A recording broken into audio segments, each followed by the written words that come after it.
ચાલો આજે ગુજરાતના હૃદયમાં આવેલી એક એવી જગ્યાની વાત કરીએ જ્યાં વિજ્ઞાનના નિયમો પણ જાણે કે કામ કરતા અટકી જાય છે અને શ્રદ્ધાની શક્તિનો સીધો અનુભવ થાય છે.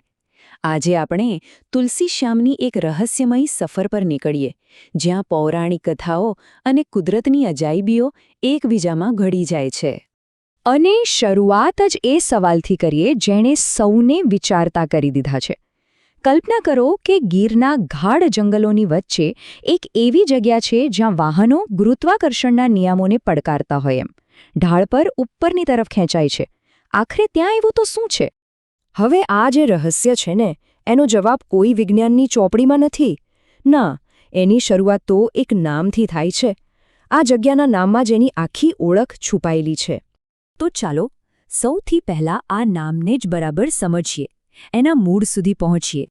નામ છે તુલસી શ્યામ. સાંભળવામાં જેટલું સુંદર છે એટલો જ ઊંડો એનો અર્થ છે. આ બે શબ્દોથી બન્યું છે, તુલસી અને શ્યામ. અહીં તુલસી એટલે ભક્તિનું પ્રતીક અને શ્યામ શ્યામ એટલે આપણા ભગવાન, ખાસ કરીને ભગવાન વિષ્ણુનો કૃષ્ણ અવતાર. પણ વાત અહીંયા પૂરી નથી થતી. આ બંને નામ પાછળ એક આખી પૌરાણિક કથા છે. જુઓ, તુલસી જે છે ને એ ખરેખર તો વૃંદાનું પ્રતીક છે. કોણ વૃંદા?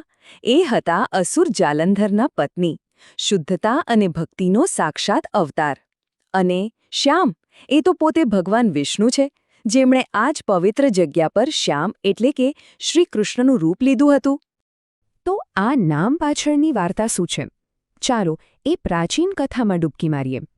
વાત એમ છે કે વૃંદાની ભક્તિમાં એટલી શક્તિ હતી કે એનો પતિ અસુર જાલંધર અજેય બની ગયો.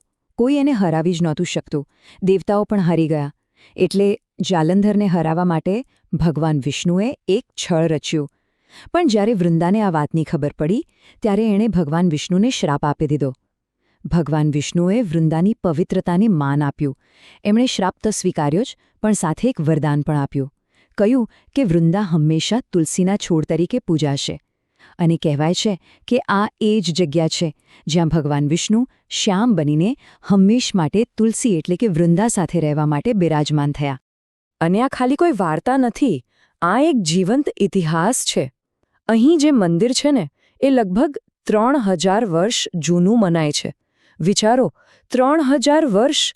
આ કથા કેટલી પ્રાચીન હશે એનો આનાથી મોટો પુરાવો શું હોઈ શકે? આ મંદિર પોતે પણ કંઈ જીવું તેવું નથી. બહુ જ ખાસ છે. એક તો એ ગીરના ગાઢ જંગલની વચ્ચોવચ આવેલું છે. ઉપરથી એની જે બનાવટ છે ને એ ત્રિકોણાકાર છે. આવું ભાગ્યે જ ક્યાંક જોવા મળે.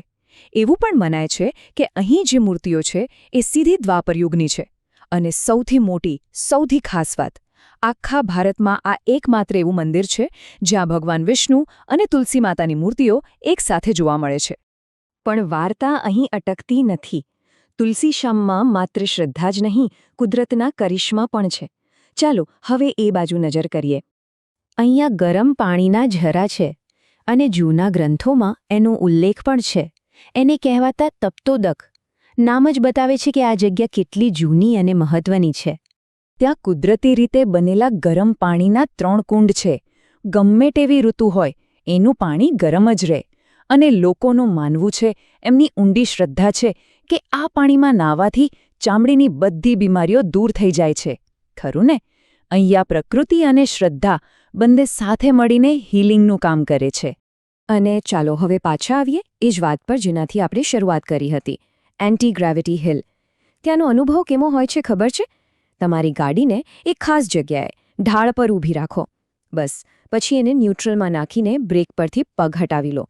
અને પછી બસ જોયા કરો, તમારી ગાડી નીચે ગબડવાની જગ્યાએ જાણે કોઈ ખેંચતું હોય એમ ઉપરની તરફ ચડવા લાગે છે. તો આ જ છે તુલસી શ્યામની અસલી ઓળખ. આ ખાલી એક મંદિર કે તીર્થધામ નથી. આ તો એક એવી અદ્ભુત જગ્યા છે, એક એવો સંગમ છે જ્યાં હજારો વર્ષ જૂની શ્રદ્ધા અને વિજ્ઞાનને પણ વિચારતું કરી દે એવા કુદરતી રહસ્યો એકબીજામાં ભળી જાય છે. તો છેલ્લે સવાલ તો એ જ ઊભો રહે છે કે આ શું છે? શું આ કોઈ દૈવી ચમત્કાર છે? કે પછી આપણી આંખોનો કોઈ ભ્રમ?